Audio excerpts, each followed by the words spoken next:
वालेकुम फ्रेंड, उम्मीद करता हूँ आप खैर वफियत से होंगे। काफ़ी दिनों में कमेंट सेक्शन में एक कमेंट पढ़ रहा था, सब भाई कमेंट कर रहे थे कि सर एक वीडियो बना दें जिसमें आप बेसिक इलेक्ट्रॉनिक कंपोनेंट जो हमारी इलेक्ट्रॉनिक्स में बेसिक कंपोनेंट यूज़ होते हैं उनके बारे में इकट्ठी वीडियो बना दें। हालांकि मैं इंडिविजुअली तौर पे अकेले अकेले करके एक एक चीज़ के बारे में पहले ही आपको बता चुका हूँ, लेकिन आपकी मर्ज़ी, आपके लिए मैं आज नई वीडियो लेके आया हूँ। सब कमेंट्स को मैंने पढ़ा है तो ज़्यादा कमेंट्स यही थे कि सर एक बेसिक इलेक्ट्रॉनिक कंपोनेंट की चेकिंग के बारे में वीडियो बना दें। तो आज की जो मेरी वीडियो है वो बेसिक इलेक्ट्रॉनिक कंपोनेंट जो हमारी पीसीबी किट, हमारी इलेक्ट्रॉनिक्स फील्ड में बेसिक इस्तेमाल होते हैं ना, यानी जो हमारी बुनियादी चीज़ें हैं उनके बारे में ये वीडियो होगी।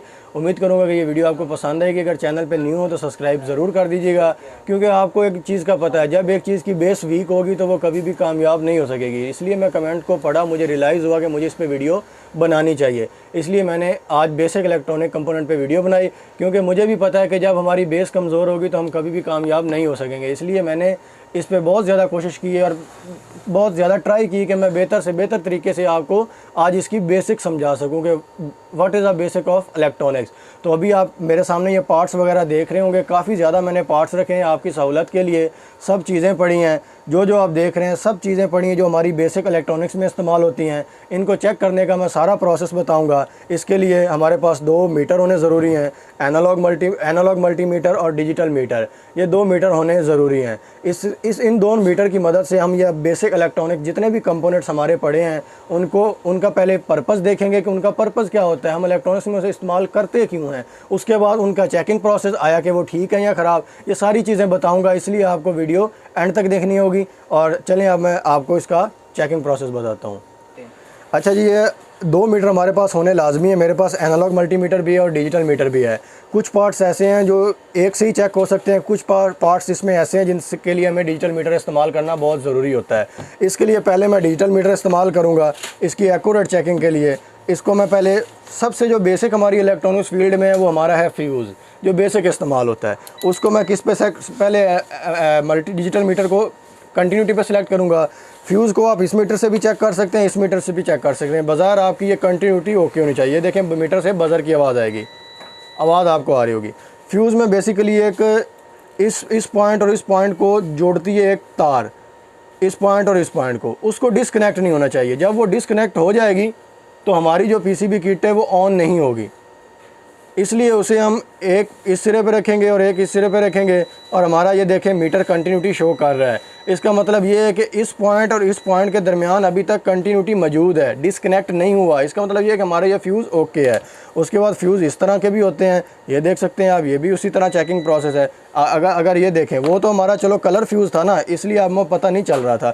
ये हमारा ऊपर उन्होंने शीशा बनाया हुआ है। इससे आपको एक चीज़ नज़र आ रही होगी, इसके अंदर अगर मैं दिखाने की कोशिश करूँ तो ये तार आ रही है इसके अंदर, ये देखें, ये इसकी तार आ रही है इसके अंदर। ये अगर आप देखने की कोशिश करें तो ये इसका तार का इस सिरा और ये सिरा आपस में कनेक्टेड है। इसको कनेक्टेड को चेक करने के लिए मीटर का इस्तेमाल करते हैं। ये देखें मीटर कंटिन्यूटी शो कर रहा है। इसका मतलब ये है कि ये हमारा फ्यूज़ ओके है। उसके बाद ये छोटा फ्यूज़ आ जाता है 5 एम्पेयर 3 एम्पेयर का, जो छोटी किटों में यूज़ होता है। सेम इसके अंदर भी अगर आप देखने की कोशिश करें तो एक बारीक सी तार आ रही है। जो बारीक सी तार आ रही है उसको आपस में कनेक्ट है। जब वो डिसकनेक्ट होगी तो ये मीटर कंटिन्यूटी शो नहीं करेगा, अभी तक वो कनेक्टेड है, यानी ये ओके सूरत में फ्यूज़ है हमारा। अगर ये ओके ना होता तो इधर ये मीटर कंटिन्यूटी शो नहीं करनी थी।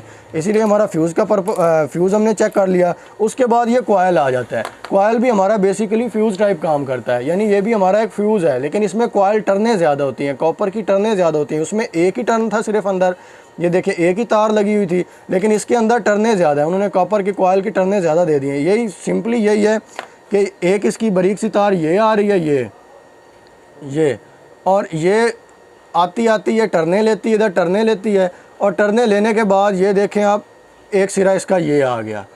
उसके बाद सिंपली एक सिरा इसका ये है, ये सिरा इधर इसने उन्होंने टर्ने बना दी, कॉपर की टर्ने, और कॉपर की टर्ने इसका दूसरा सिरा इधर आ गया। इसको चेक करने का सिंपली वही तरीका है फ्यूज़ वाला कि हमारे पास एक ये कंटिन्यूटी पे मैंने सेलेक्ट कर दिया, ये पॉइंट और ये पॉइंट आपस में कनेक्टेड है ना, तो इनकी कनेक्टिविटी इस तरह मैं चेक करूँगा। मीटर पे कंटिन्यूटी आ रही है। अगर इधर कंटिन्यूटी ना आती तो मैं समझ जाता कि ये जो हमारा कॉइल है ये कहीं ना कहीं से अंदर से डिसकनेक्ट हो चुका है। सेम इसका दूसरा सिरा है, वो इस तरह करेंगे, ये देखें कंटिन्यूटी आ रही है। अगर इधर कंटिन्यूटी ना आती तो मैं समझ जाता कि मेरा कॉइल कहीं ना कहीं से ये जो टर्नें दी हुई हैं ये अंदर से डिसकनेक्ट हो चुका है। अगर हमारे पास मीटर ना हो, अगर हमें ये चेक करने का पता ना हो तो हम इसकी टर्नें किस तरह खोलेंगे। अगर अंदर से ब्रेक हो जाए तो हमें तो पता नहीं चलेगा ये कहाँ से ब्रेक हो चुका है, इसलिए मीटर का होना ज़रूरी है। सिंपली कंटिन्यूटी से हम चेक कर सकते हैं कि हमारा ये कॉइल ओके है। उसके बाद ये छोटा कॉइल आ जाता है, इसका भी सेम वही पर्पज़ है। ये देखें ये दोनों आपस में कनेक्टेड हैं, ये कनेक्टेड आ रहे हैं। उसके बाद ये देखें ये दो सिरे इसके आपस में कनेक्टेड होते हैं, ये इस पे भी मीटर कंटिन्यूटी शो कर रहा है। इसका मतलब ये है कि ये जो छोटा कॉइल है ये भी ओके है। उससे उसकी तरह ये भी हमारा सेम कॉइल वही है, एक ये टर्न ये इसका सिरा है और ये उसी तरह कंटिन्यूटी हमें देगा। अगर हमें ये दोनों सिरों के दरमियान कंटिन्यूटी नहीं आएगी तो हम समझ जाएंगे कि हमारा जो कॉइल है कहीं ना कहीं से टर्नें इसकी ब्रेक हो चुकी हैं। उसके बाद हमारा यह सेल आ जाता है। सेल हमको पता है कि आमतौर पे 1.5 वोल्ट का होता है, 1.5 वोल्ट पे सेल होता है। इसको चेक करने का तरीका ये है कि हमारा जो डिजिटल मल्टीमीटर है उसको हम 1.5 वोल्ट डीसी पे सिलेक्ट करेंगे। ये आप देखें तो मैंने इसे 1.5 वोल्ट डीसी पे सिलेक्ट कर लिया है, 1.5 वोल्ट डीसी पे सिलेक्ट कर दिया है। इसका ये देखें ये पॉजिटिव लिखा हुआ है, ये नेगेटिव लिखा हुआ है। ये आप पॉजिटिव लिखा हुआ है और ये नेगेटिव लिखा हुआ है। नेगेटिव पे मैं नेगेटिव प्रॉब लगाऊंगा, पॉजिटिव पे पॉजिटिव प्रॉब लगाऊंगा। तो इसका ये देखें ये इस पे 1.15 वोल्ट शो कर रहा है। इसका मतलब ये है कि ये सेल हमारा ओके है। 1.14 वोल्ट शो कर रहा है, इसका मतलब ये है कि हमारा सेल ओके है। अगर ये सेल वोल्ट कम शो करता तो हमें पता चल जाता कि ये सेल हमारा ख़राब है। सेम इसी तरह इसका भी नेगेटिव पॉइंट ये है, ये इसका नेगेटिव पॉइंट आ गया और ये इसका पॉजिटिव पॉइंट। ये भी 1.24 ये भी सही वोल्ट शो कर रहा है। इसका मतलब ये है कि हमारा ये सेल भी ओके है। सेल के लिए हमने सबसे पहले मीटर को डिजिटल मीटर को 1.5 वोल्ट डीसी पर सेलेक्ट किया। उसके बाद मैंने नेगेटिव पॉजिटिव का ख्याल रखते हुए ये चेक किया तो हमारा ये सेल ओके है। उसके बाद हमारी ये कुछ रेजिस्टेंस आ जाती हैं 10 के 22 के। इनको चेक करने का तरीका सेम यही होता है कि पहले हमने अपने जो मीटर है उसको रेजिस्टेंस पोर्शन पे सिलेक्ट करना है। मैंने इसे 20 के पे सिलेक्ट कर लिया, ये देखें 200 के पे सिलेक्ट कर दिया। ये हमारा रेजिस्टेंस का निशान भी बना हुआ है। उसके बाद सिंपली इनका कोई नहीं होता कि पॉजिटिव इधर रखनी है नेगेटिव इधर रखनी है, जिधर मर्जी आप रख लें, लेकिन आपकी दोनों प्रॉब रेजिस्टेंस के साथ कनेक्टेड होनी चाहिए। जब मैं इसे चेक करूँगा तो ये मीटर पर अपनी वैल्यू शो कर रही है 9.2 के। ये 10 के की रेजिस्टेंस है और 9.2 के शो कर रही है। इसका मतलब ये है कि ये बिल्कुल ओके है। अगर यही रेजिस्टेंस हमें 5 के शो करती या यही रेजिस्टेंस हमें 15 के शो करती, यानी 10 से ऊपर या 10 से नीचे, 1-2 पॉइंट की तो खैर होती है, लेकिन अगर 5-7 पॉइंट का वक्फा पड़ जाए तो ये रेजिस्टेंस हमारी शॉर्ट हो चुकी होती। उसके बाद ये चेक कर लेते हैं ये कितने के की है। ये देखें ये भी मैंने चेक कर लिया और ये अब 30 के की रेजिस्टेंस है और इधर कितनी शो कर रही है 24 के। इसका मतलब ये है कि रेजिस्टेंस हमारी ख़राब हो चुकी है, क्योंकि ये देखें 24 के शो कर रही है। काफ़ी ज़्यादा पॉइंट इसके नीचे आ चुके हैं। इसका मतलब ये है कि ये ख़राब हो चुकी है। इसको मैं इधर रख दूंगा। सेम वही है, जो मर्जी रेजिस्टेंस आप उठा लें, सबसे पहले अपने मीटर से उस पॉइंट को सिलेक्ट करना है। उसके बाद इसकी कंटिन्यूटी चेक करनी है। नेगेटिव पॉजिटिव का कोई सीन नहीं होता, बस आपके रेजिस्टेंस के ये दोनों पॉइंट ये मीटर की प्रॉब के साथ कनेक्टेड होने चाहिए तो मीटर कंटिन्यूटी शो कर देगा। उसके बाद हमारा ये फ्यूज़ डायोड आ जाता है। डायोड मैं पहले काफ़ी तफसीलन बता चुका हूँ, इसको किस तरह डायोड को भी कंटिन्यूटी पे रख के चेक करते हैं।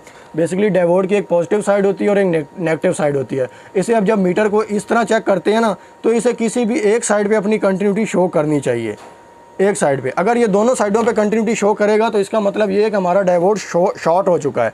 इसके लिए मैं एनालॉग मल्टीमीटर का इस्तेमाल करूँगा। उसको मैंने कंटिन्यूटी पे सिलेक्ट किया।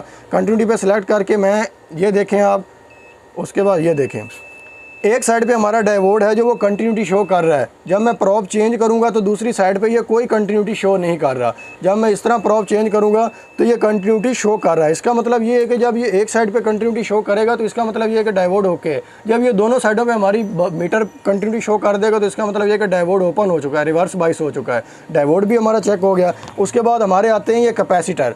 कैपेसिटर एक तो होता है, कैपेसिटर हमें जो 90% होता है ना इसके चेकिंग का तरीका, कैपेसिटर हमें फिजिकली शो कर देता है कि वो ख़राब हो गया है। अगर मैं आपको दिखाने की कोशिश करूं ये दो कैपेसिटर, तो दोनों में से कौन सा कैपेसिटर ओके है, तो आप बिला झिझक कह देंगे कि ये वाला कैपेसिटर ओके है। क्यों? इसकी आप हालत देख चुके हैं। ये ओवर वोल्टेज की वजह से ऊपर से शॉर्ट हो चुका है, स्पार्क हो चुका है और फूल गया है। ये देखें, ये और ऊपर से इसका सारा सिस्टम उतर गया है। इसके ऊपर इस तरह का कवर होता है, कवर भी उतर चुका है। क्यों उतर चुका है? क्योंकि इसको हाई वोल्टेज की वजह से इसका सारा सिस्टम ख़राब हो चुका है। उसके बाद ये कैपेसिटर देख सकते हैं, ये इसमें सुराख हो गया है। सुराख क्यों हुआ है कि कैपेसिटर हाई वोल्टेज के लिए लगाए जाते हैं कि किट की सेफ्टी के लिए कि जब ओवर वोल्टेज आएँ तो हमारी बजाय इसके कि हमारी किट ख़राब हो, ये कैपेसिटर सेफ्टी डिवाइसेस होते हैं, ये खुद ख़राब हो जाते हैं, लेकिन हमारी जो महंगी चीज़ होती है हमारी पीसीबी किट, उसे ख़राब होने से बचा सकते हैं। इसलिए इसको मैं आपको यही कहूँगा कि इसका बेसिकली तरीका यही होता है चेक करने का कि ये हमें फ़िज़िकली शो कर देते हैं कि अगर ये ख़राब हो तो इनकी हालत आपको पता चल जाती है, ये सुराख हो जाते हैं या इस तरह की हालत हो जाती है या इसकी स्पार्किंग हो जाती है, धुआं निकलने लग जाता है। इसका मतलब ये होता है कि हमारा कैपेसिटर ख़राब हो चुका है। उसके बाद ये छोटे कैपेसिटर होते हैं, इनका भी यही चेकिंग का तरीका होता है कि ये ऊपर से ख़राब हो जाते हैं, यही इनका बेसिकली चेकिंग का तरीका होता है। उसके बाद हमारा ये एंड पे ब्रिज आ जाता है, ब्रिज रेक्टिफायर। पहले मैं आपको बता दूं कि ब्रिज इस्तेमाल कहाँ होता है। ब्रिज वहाँ पे इस्तेमाल होता है जहाँ पे हमें AC टू DC वोल्टेज चाहिए हो या यहाँ हमें रेक्टिफिकेशन चाहिए हो, जहाँ हमें AC to DC volt convert कर दें हो, वहाँ पे हम ब्रिज का इस्तेमाल करते हैं। इसका चेकिंग का तरीका मैं एक अलहदा वीडियो बना चुका हूँ, लेकिन हम आज इकट्ठी वीडियो बना रहे हैं इसलिए इसमें भी इसको मैं एक्सप्लेन करके आपको बता देता हूँ। इसका चेकिंग का तरीका ये है कि ये वाली जो इसकी दो सेंटर वाली दो पॉइंट होते हैं ना, ये इसकी इनपुट होती है, यानी इधर हमने 220 वोल्ट देने होते हैं और आगे इसने आउटपुट पे जितने हम वोल्ट देंगे आउटपुट पे ये DC वोल्ट में कन्वर्ट करके हमें निकाल देगा।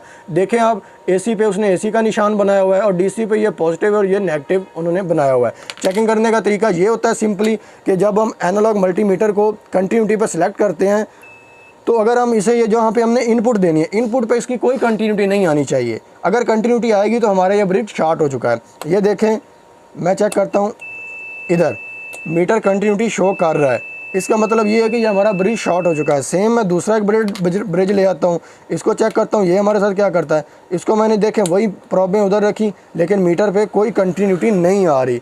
अगर मैंने इस पे रखी थी तो meter will show continuity, meter continuity show कर रहा था। इससे हमें यही पता चलता है कि ये ब्रिज शॉर्ट है क्योंकि ये इनपुट है, इनपुट पे कंटिन्यूटी नहीं आनी चाहिए क्योंकि इधर हमने इनपुट देनी होती है। उम्मीद करूँगा कि आपको सारी जो अकेली मैंने बनाई है आपके लिए, आपकी सहूलत के लिए मैंने देखें इतना पार्ट्स भी रखा है और आपको एक एक चीज़ चेक करके बताई है, उसका पर्पस बताया है। उम्मीद करूँगा कि आपको ये वीडियो पसंद आई होगी। अगर पसंद आई है तो चैनल को सब्सक्राइब ज़रूर कर दीजिएगा। मिलते हैं नेक्स्ट वीडियो में, तब तक के लिए अपना ख्याल रखिएगा। अल्लाह हाफ़िज़।